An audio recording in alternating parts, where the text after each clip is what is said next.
लक्ष्य पूरा होगा या नहीं, ये सोचे बिना हमें सिर्फ बेहतर से बेहतर कोशिश करनी चाहिए। चैनल पर नए हो तो चैनल को सब्सक्राइब कर दो और बेल आइकन दबा दो। महाभारत का प्रसंग जो बताता है कर्मों का फल इंसान के हाथ में नहीं है।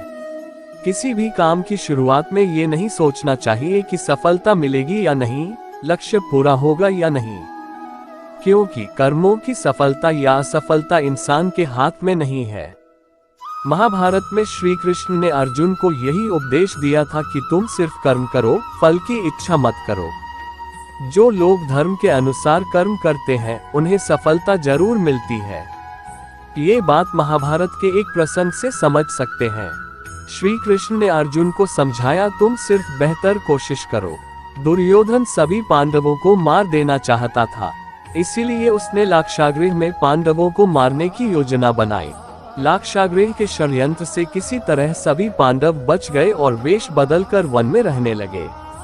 उस समय राजा द्रुपद ने राजकुमारी द्रौपदी का स्वयंवर आयोजित किया था। इस आयोजन में पांडव में भी ब्राह्मणों के वेश में पहुंच गए। स्वयंवर में श्री कृष्ण भी मौजूद थे और वे ब्राह्मण रूप में सभी पांडवों को पहचान गए। स्वयंवर में शर्त रखी गई थी कि योद्धा को भूमि पर रखे पानी में देखकर छत पर घूम रही मछली की आंख पर निशाना लगाना है। जो योद्धा इस शर्त को पूरी कर देता उससे द्रौपदी का विवाह होना था। जब अर्जुन इस प्रतियोगिता में शामिल होने पहुंचे तो श्री कृष्ण ने उन्हें समझाया कि मछली की आंख में निशाना कैसे लगाना है। श्री कृष्ण ने अर्जुन को पूरी विधि समझा दी।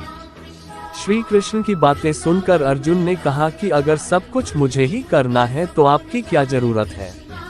श्री कृष्ण बोले कि तुम सिर्फ वह करो जो तुम्हारे वश में है और मैं वह करूंगा जो तुम्हारे वश में नहीं है, यानी मैं हिलते हुए पानी को स्थिर करूंगा ताकि तुम्हें निशाना लगाने में परेशानी न हो। तुम सिर्फ बेहतर से बेहतर करने की कोशिश करो। श्री कृष्ण की बात मानकर अर्जुन ने बेहतर कोशिश की और उसने मछली की आंख में निशाना लगा दिया। इस प्रसंग की सीख यह है कि हमें अच्छी से अच्छी कोशिश करनी चाहिए। कर्म करते समय फल की इच्छा नहीं करनी चाहिए। अगर फल हमारे पक्ष में नहीं आता है तो निराशा का सामना करना पड़ता है। अपना काम पूरी ईमानदारी से करेंगे तो सफलता जरूर मिलती है। लक्ष्य प्राप्त करने के लिए हारना भी पड़ता है। हारना भी अच्छी बात है, बुरी बात नहीं है। वर्ल्ड कप में सेमीफाइनल मैच में भारत इंग्लैंड के हाथों हार गया। इस पर तमाम भारतीय क्रिकेट प्रेमी टीम को कोस रहे हैं और अपनी भड़ास निकाल रहे हैं। ऐसे में भगवान कृष्ण का जीवन चरित्र सहज ही याद हो आता है।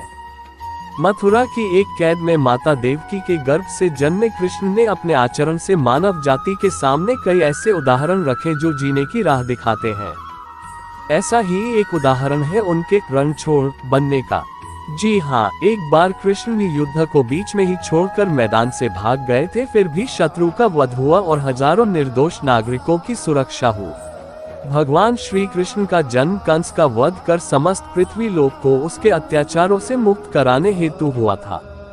किशोरावस्था में ही वह गोकुल से मथुरा आ गए तथा दुष्ट कंस का वध किया।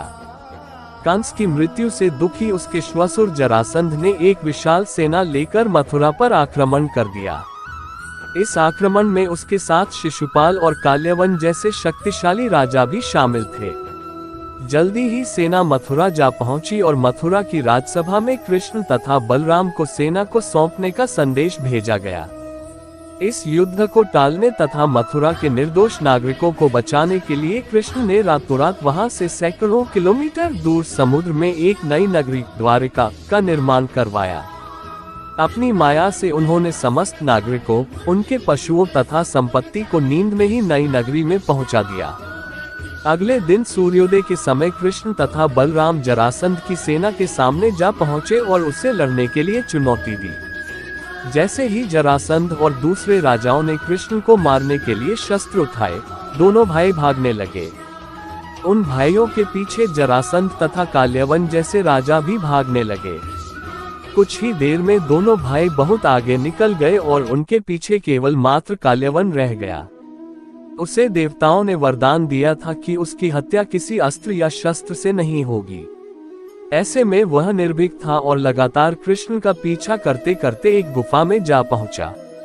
गुफा में राजा मुच्चुकुंद सो रहे थे, जिन्हें इंद्रदेव ने वरदान दिया था कि जो भी उन्हें उठाएगा वो उनके देखते ही जलकर भस्म हो जाएगा। वहां पहुंचकर कृष्ण ने सोए हुए मुच्चुकुंद पर अपना पीतांबर डाल दिया और स्वयं छिप गए। काल्यवन भी वहां जा पहुंचा और सोए हुए राजा मुच्चुकुंद पर पीतांबर देख उन्हें ही कृष्ण समझ बैठा।